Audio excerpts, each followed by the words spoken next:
गुजरात राज्य के पश्चिमी सिरे पर समुद्र के किनारे स्थित 4 धामों से एक धाम है और 7 पवित्र पुरियों में से एक पुरी है द्वारिका, जहां द्वारकाधीश भगवान श्री कृष्ण की आराधना होती है। आओ जानते हैं इससे जुड़े कुछ रहस्य और इतिहास को।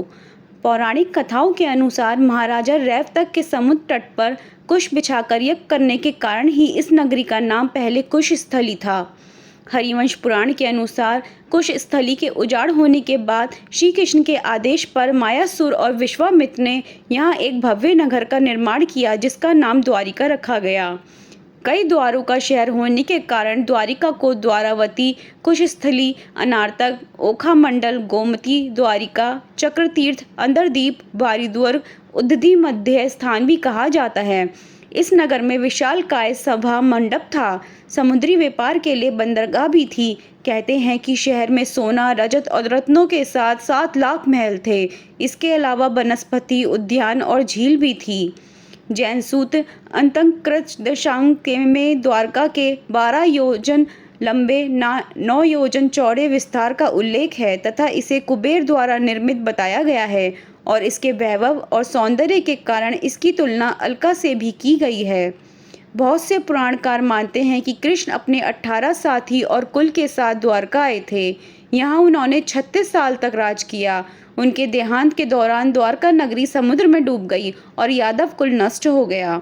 यह भी कहा जाता है कि धृतराष्ट्र की पत्नी गांधारी और ऋषि दुर्वासा ने यदुवंश के नष्ट होने का श्राप दिया था, जिसके चलते द्वारिका नष्ट हो गई थी। एक मान्यता यह भी है कि यह नगर अरबी समुद्र में 6 बार डूब चुका है और वर्तमान द्वारका 7वां शहर या नगर है, जिसको पुराने द्वारिका के पास पुनः स्थापित किया गया है। वर्तमान की द्वारका नगरी अधिकांश शंकराचार्य द्वारा स्थापित है। द्वारकाधीश मंदिर का वर्तमान स्वरूप 16वीं सदी में निर्मित हुआ था। यहाँ पहले कई मंदिर थे, लेकिन मुगलों ने उन्हें तोड़ दिया। द्वारकाधीश मंदिर के गर्भगृह में चांदी के सिंहासन पर भगवान कृष्ण की श्यामवड़ी चतुर्भुज प्रतिमा विराजमान है। यहाँ उन्हें रणछोड़जी भी कहा जाता है। कहते हैं कि इस मंदिर की जगह पहले निजी महल और हरिगृह था। वर्तमान में द्वारिका 2 हैं, गोमती द्वारिका, बेट द्वारिका। गोमती द्वारिका धाम है, बेट द्वारिका पुरी है। बेट द्वारिका के लिए समुद्र मार्ग से जाना पड़ता है। द हिंदू की एक रिपोर्ट के मुताबिक 1963 में सबसे पहले द्वारका नगरी का exhibition Deccan college Pune, department of archaeology और गुजरात सरकार ने मिलकर किया था। इस दौरान करीब 3000 साल पुराने बर्तन मिले थे। इसके बाद आर्कियोलॉजिकल सर्वे ऑफ इंडिया की अंडर वाटर आर्कियोलॉजी विंग को समुद्र में कुछ तांबे के सिक्के और ग्रेनाइट स्ट्रक्चर भी मिले थे। इसके बाद में पूरा नगर खोज लिया गया था। भगवान श्री कृष्ण की अद्भुत नगरी द्वारिका आखिर पानी में क्यों डूब गई? आज इस बात के पूर्ण साक्ष्य भी प्राप्त हुए हैं। विज्ञानों का स्पष्ट मत है कि गुजरात में सागर किनारे किसी समय कोई भव्य नगर हुआ करता था, जो वर्तमान में पानी में डूब गया। यहाँ से कई ऐसी वस्तुएं भी बरामद की गई हैं जो इस बात का प्रमुखता प्रमाण है कि पानी के नीचे आज भी द्वारका नगरी के अवशेष शेष हैं। जब महाभारत का युद्ध समाप्त हो गया और भगवान श्री कृष्ण पांडवों के साथ हस्तिनापुर की ओर प्रस्थान करने लगे, तब संजय ने गांधारी को बताया कि पांडुपुत्र हस्तिनापुर की ओर आ रहे हैं। जब संजय ने यह बताया कि पांडुपुत्रों के साथ में श्री कृष्ण भी हस्तिनापुर आ रहे हैं, तब गांधारी गुस्से से तिलमिला उठी, क्योंकि गांधारी का मानना था कि महाभारत का युद्ध केवल श्री कृष्ण की वजह से हुआ है, जिसमें उनके संपूर्ण कुल का नाश हो गया। गांधारी ने अपने समस्त कुल के विनाश के कारण श्री कृष्ण को ही बताया था।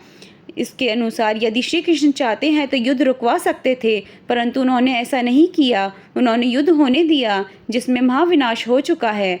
जब भी श्री कृष्ण हस्तिनापुर पहुंच गए और युधिष्ठिर के राज्याभिषेक की तैयारी करने लगे, तब गांधारी वहां पहुंची और उसने सारी व्यवस्था रुक जाते हुए श्री कृष्ण की आलोचना की। उसी क्षण रोते हुए गांधारी ने श्री कृष्ण को श्राप दिया कि जिस प्रकार से मेरे कुल के सभी मेरे पुत्र आपस में युद्ध करते हुए मारे गए और मेरे कुल का नाश हो गया, उसी प्रकार से हे ग्वाले, तुम्हारे कुल का भी नाश हो जाएगा। तुम्हारी नगरी नष्ट हो जाएगी और तुम स्वयं जंगल में किसी शिकारी के हाथों मारे जाओगे। गांधारी की ये बात सुनकर श्री कृष्ण मुस्कुराने लगे और उन्होंने कहा, माता, मुझे आपका ये श्राप प्रिय है, मैं इसे सहर्ष स्वीकार करता हूँ। गांधारी रोने लगी और कुछ ही क्षण में उसे अपनी गलती का एहसास हुआ, लेकिन कृष्ण ने गांधारी को समझाया कि माता के प्रसाद की भांति ही उन्हें ये श्राप प्रिय है। वहाँ खड़े सभी पांडु भाई रोने लगे कि माता गांधारी ने माधव को ये कैसा श्राप दे दिया है। कुछ समय बाद श्री कृष्ण ने हस्तिनापुर से प्रस्थान ले लिया। शास्त्रों में बताया गया है कि श्री कृष्ण स्वयं मां गांधारी के श्राप के इच्छुक थे, क्योंकि पृथ्वी पर धर्म स्थापना का श्री कृष्ण का उद्देश्य पूरा हो चुका था। उन्हें जल्द ही परम धाम लौटना था। महाभारत के युद्ध में सभी दुष्टों का विनाश हो चुका था। अब केवल वही लोग शेष थे जिनके हृदय में परमात्मा बसता था और वे स्वयं धर्म की राह पर थे। लेकिन द्वारका नगरी के लोगों ने महाभारत के युद्ध में भाग नहीं लिया था, जिस कारण से द्वारका में अभी भी वही पुराने रीति रिवाज चल रहे थे। वहाँ के लोगों में अभी धर्म स्थापना का कार्य होना बाकी था।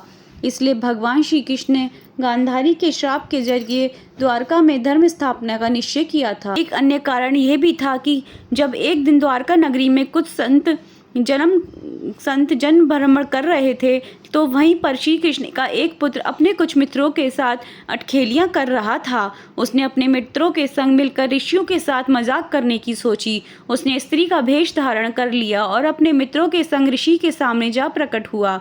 उसने ऋषि से कहा, मुनिवर, मुझे बताइए मेरे गर्भ से क्या उत्पन्न होगा। ऋषि ने पाया कि यह युवक उनके साथ उपहास कर रहा है। ऋषि ने उससे कहा कि तुम्हारे गर्भ से एक ऐसा मुंसल उत्पन्न होगा जो तुम्हारे समस्त कुल का नाश कर देगा। किसी की बात सुनकर तुरंत ही उसमें क्षमा मांगी, परंतु फिर क्या लाभ। कुछ ही समय में ऐसा हुआ भी। श्री कृष्ण के पुत्र के गर्भ से एक लोहे का मूसल उत्पन्न हुआ जो थोड़े समय में अदृश्य हो गया। इसके पश्चात कुछ ही समय में गांधारी के श्राप का असर द्वारका नगरी पर दिखने लगा था। द्वारका में आए दिन अनहोनी घटनाएं घटनी प्रारंभ हो चुकी थीं। चूहों की संख्या इतनी ज़्यादा बढ़ चुकी थी कि लोगों का जीना मुश्किल हो गया था। लोगों में आपसी द्वेष और झगड़े बढ़ चुके थे। द्वारकावासी तामसिक क्रियाओं में लीन रहने लगे थे। तत्पश्चात भगवान श्री कृष्ण ने अर्जुन को संदेश भिजवाया कि वह उसके नगर के कुछ लोगों को किसी सुरक्षित स्थान पर पहुंचा दे। अर्जुन श्री कृष्ण के निमंत्रण पर जल्द ही द्वारका पहुंच गए। तब तक द्वारका वासियों ने आपस में लड़कर आधे कुटुंब का नाश कर दिया था। श्री कृष्ण के बेटे प्रद्युम्न की भी मृत्यु हो चुकी थी। भगवान बलराम ने भी अपने प्राण त्याग दिए और श्री कृष्ण किसी वन में जा बैठे, जहाँ पर एक शिकारी के तीर से उन्होंने भी अपनी देह त्याग दी। अगले ही दिन श्री कृष्ण के पिता वासुदेव ने भी अपने 3 पत्नियों के साथ देह त्याग दी, जिसके बाद अर्जुन ने उनका अंतिम संस्कार किया। शेष सभी लोगों को अर्जुन अपने साथ इंद्रप्रस्थ ले गए और देखते ही देखते कुछ ही समय में अद्भुत द्वारिका नगरी अर्जुन की आंखों के सामने पानी में डूब गई।